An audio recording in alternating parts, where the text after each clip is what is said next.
ama arini. Peo fori takai. Peo hau he aho koen. Ko ngoi ko fia fia. Ko ngoi te foki tawa taina. He ko ke filia mere. Te ke tau hea mere o au ke nangata. Goya kotoa. Ka koe ahon. Ko kai ke toi Prescott hea mere. Ko to anu. Ka koe hange koe lau. Koe matakani ni fuku ko kau hawhekas. Pa koe kai meni koe ke mahino na tore rea whakatonga. Nau rea whakasiapani whakaintia.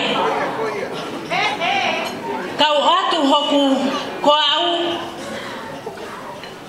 Hange koe mea na lawe kia e tunga ane koe.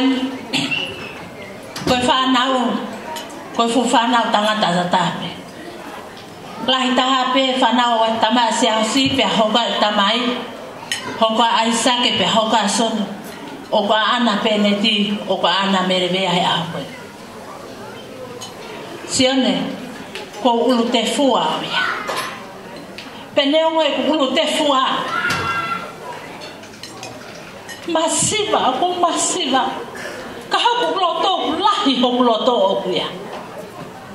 Pero ku foto he aho koe ni, nea moe ku te fua. Ka te whakahaka koe, ko ke hoko koe, koe lose tu ho loto whare. Pete ke pule, pa ke pule whai te riha. Hau ke ngataanga, oi mo uia ha Prescott, ka umaa, aho wha.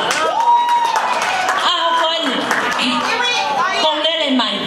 Kai te ha mea mo ua. Kai tu upe pahoka whatonia. Fia fia. He aho koe ni po whiri e mere koe ke hoko. Kono leu leu mawhana. Pea koe hanga lau tau hopo ki hala. Koe aho e fia fia. Merevea. Merevea Prescott toa.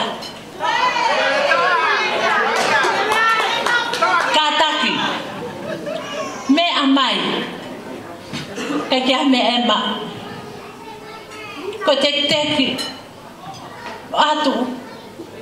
To kona ka koe langa whami fōu ke whai. And so, all the Prescott, you belong to Prescott here. Whether in the other dad side or mom side, that's our dads.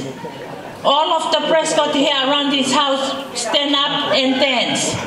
So put money to help Sione and Mary for their new family.